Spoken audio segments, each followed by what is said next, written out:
আসসালামু আলাইকুম সবাইকে। আমি নাফিজ আল ফাতে। আজকে আপনাদের সাথে এক্সপেরিমেন্টাল ডিজাইন নিয়ে আলোচনা করব।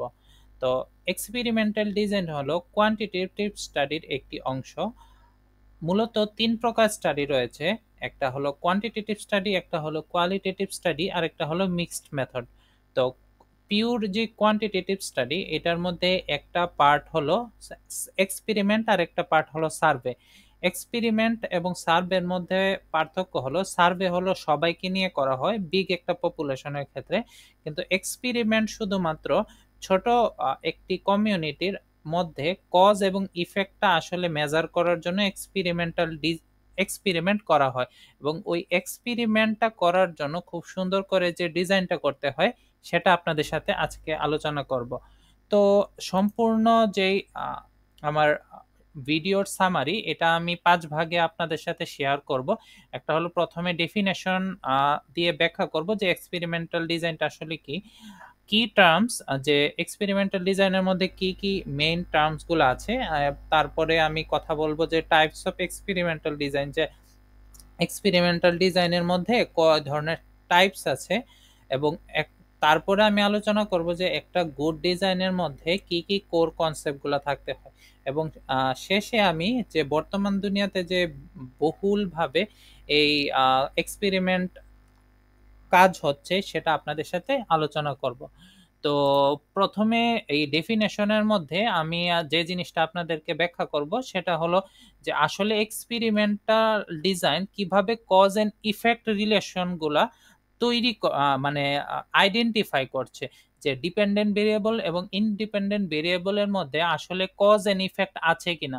আমরা নর্মালি জানি বিভিন্ন ক্ষেত্রে কোনো একটা অ্যাসোসিয়েশন বা কোরিলেশন থাকতে পারে যে কোনো একটা ভেরিয়েবলের। যেমন আপনাদেরকে বহুল একটি প্রচলিত উদাহরণ যদি দেই, যে একটি রিসার্চে দেখা গেছে যে যে দেশগুলার মানুষ বেশি পরিমাণ আইসক্রিম খায় তারা অনেক বেশি নোবেল লরিয়েট হয় বা নোবেল জয়ী হয়, কিন্তু আসলে নোবেল জয়ের সাথে আইসক্রিমের কোনো সম্পর্ক নেই। তো এইখানে কজ এবং ইফেক্ট নাই। তো এক্সপেরিমেন্টাল ডিজাইনের মাধ্যমে বা এক্সপেরিমেন্টের মাধ্যমে আমরা আসলে কোনো একটা জিনিসের কজ এবং ইফেক্ট জানতে পারি। তারপরে আমরা আলোচনা করব কি টার্মস অফ এক্সপেরিমেন্টাল ডিজাইন, যেটা হলো কন্ট্রোল গ্রুপ, ট্রিটমেন্ট গ্রুপ, তারপরে র্যান্ডমাইজেশন। এটি খুবই গুরুত্বপূর্ণ এক্সপেরিমেন্টাল ডিজাইনের ক্ষেত্রে। তারপরে টাইপস অফ এক্সপেরিমেন্টাল ডিজাইনের মধ্যে ট্রু এক্সপেরিমেন্টাল, কোয়াজি এক্সপেরিমেন্টাল এবং প্রি এক্সপেরিমেন্টাল, এই তিনটা জিনিস আপনাদের সাথে ছোট করে আলোচনা করব।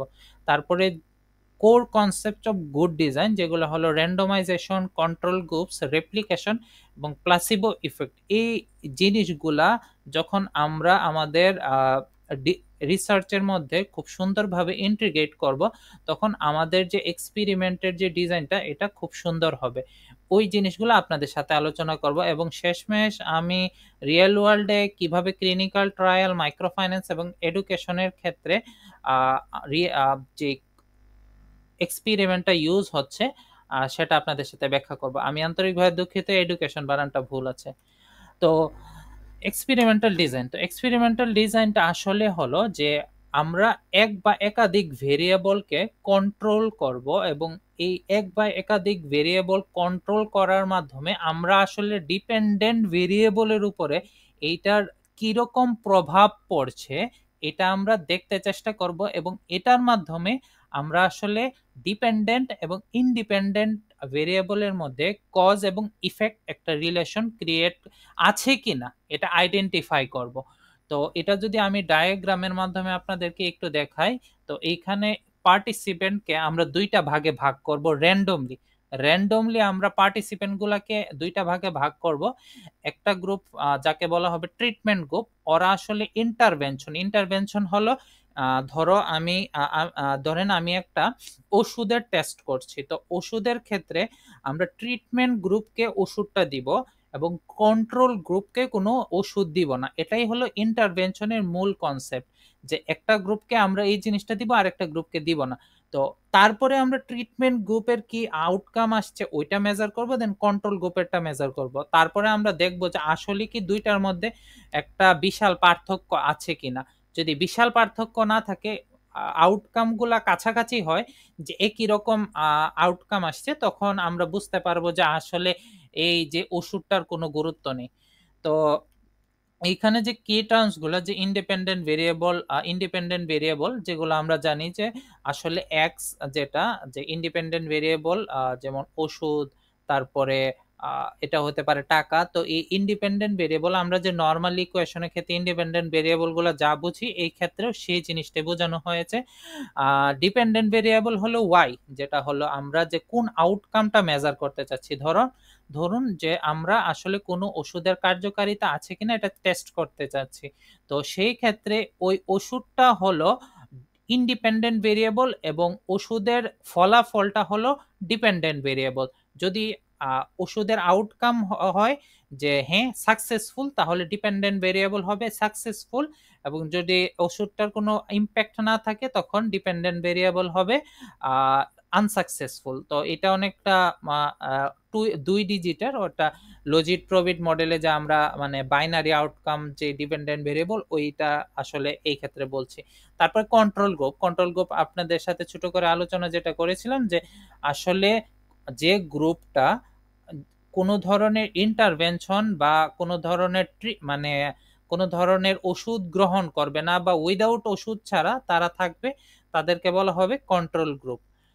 এছাড়া ট্রিটমেন্ট গ্রুপ, যেটা হলো এখানে ইন্টারভেনশন যারা নিবে, যারা হলো রিসিভ করবে, তাদেরকে বলা হবে ট্রিটমেন্ট গ্রুপ। র্যান্ডমাইজেশন হলো যে পার্টিসিপেন্টদেরকে আমরা র্যান্ডমলি অ্যাসাইন করতে হবে, কারণ এখানে যদি আমরা র্যান্ডমলি অ্যাসাইন না করি সেক্ষেত্রে একটা বায়াসনেস আসতে পারে। যেমন আমি যদি ওষুধের ক্ষেত্রে ব্যাপারটা আবার টেনে নিয়ে আসি, যেমন ওষুধের ক্ষেত্রে আমরা যদি ভালো সুস্থ মানুষদের এক গ্রুপে, অসুস্থ মানুষদের আরেক গ্রুপে, এরকম ভাবে যদি ডিভাইড করি, তখন দেখা যাবে সুস্থ মানুষদের ওষুধ না দিলেও তাদের ভালো ভালো আউটকাম আসছে, কিন্তু অসুস্থ মানুষদেরকে অটোমেটিকলি তারা খারাপ করছে। তো এই জিনিসটা আমাদের মাথায় রাখতে হবে। এবং ইকোনমিক্সের ক্ষেত্রে এই জিনিসটা এভাবে কাজে আসতে পারে যে মাইক্রো ফাইন্যান্স আমরা দেখি, যে মাইক্রো ফাইন্যান্স মানে মানুষকে ক্ষুদ্র ঋণ দেওয়া হয়। তো ক্ষুদ্র ঋণ আমরা যদি দুই ভাগ করে দেই, একজন ক্ষুদ্র ঋণ গ্রহণ করলো এবং একজন করলো না, তো এভাবে আমরা দেখতে পারবো যে ক্ষুদ্র ঋণ গ্রহণ করার মাধ্যমে মানুষের কি নিজস্ব উন্নতি হয় কিনা। তারপরে টাইপস অফ এক্সপেরিমেন্টাল ডিজাইনের মধ্যে আছে ট্রু এক্সপেরিমেন্টাল, যেটা হলো র্যান্ডমলি অ্যাসাইন করা হয় ট্রিটমেন্ট এবং কন্ট্রোল গ্রুপকে। কোয়াজি এক্সপেরিমেন্টালের মধ্যে র্যান্ডমলি করা হয় না, এটা নর্মালি করা হয়। প্রি এক্সপেরিমেন্টাল হলো যে এক্সপ্লোরেটরি ডিজাইন, যে এটা আসলে প্রি স্টাডির ক্ষেত্রে আসলে আমরা যে দেখতে পারি, পাইলট স্টাডির ক্ষেত্রে যে আসলে কিভাবে আসলে কোন জিনিসগুলা ঘটছে। তো এটা হলো একটা। দেন আপনাদের সাথে যদি আমি কোর কনসেপ্ট গুলা আলোচনা করি, যেটা বারবার এসেছে, র্যান্ডমাইজেশন। তো র্যান্ডমাইজেশন করার কারণটা হলো যে আমরা সিলেকশন বায়াস, যে কোনো গ্রুপকে আমরা বেশি ফায়দা দিলাম, এটা যাতে না হয়, এই ক্ষেত্রে আমরা র্যান্ডমাইজেশন করব। কন্ট্রোল গ্রুপ হলো যারা বেঞ্চমার্ক হিসেবে ইউজ হবে। বেঞ্চমার্ক বলতে এখানে বোঝানো হয়েছে যে তাদেরকে আমরা কোনো ধরনের মানে কিচ্ছু দেই নাই, কিচ্ছু না দিয়ে আসলে দেখতে চাচ্ছি যে এটা না থাকার ফলে মানুষ আসলে কতটুকু পর্যন্ত নিজেদের পুশ করতে পারছে। এছাড়া গুড ডিজাইনের ক্ষেত্রে রেপ্লিকেশন গুরুত্বপূর্ণ, যে আমরা এক্সপেরিমেন্টটা মাল্টিপল টাইম আসলে রান করতে হবে। আমরা যদি একটা এক্সপেরিমেন্ট বারবার রান করি, তখন আসলে বুঝতে পারবো যে একবারই যদি আমরা দিয়ে যে দেখলাম যে আউটকাম মানে অনেক বিশাল গ্যাপ আছে, আমরা একটা মানে সমঝোতায় পৌঁছতে পারবো না। তো সেই ক্ষেত্রে বারবার আমরা রিপিট করব।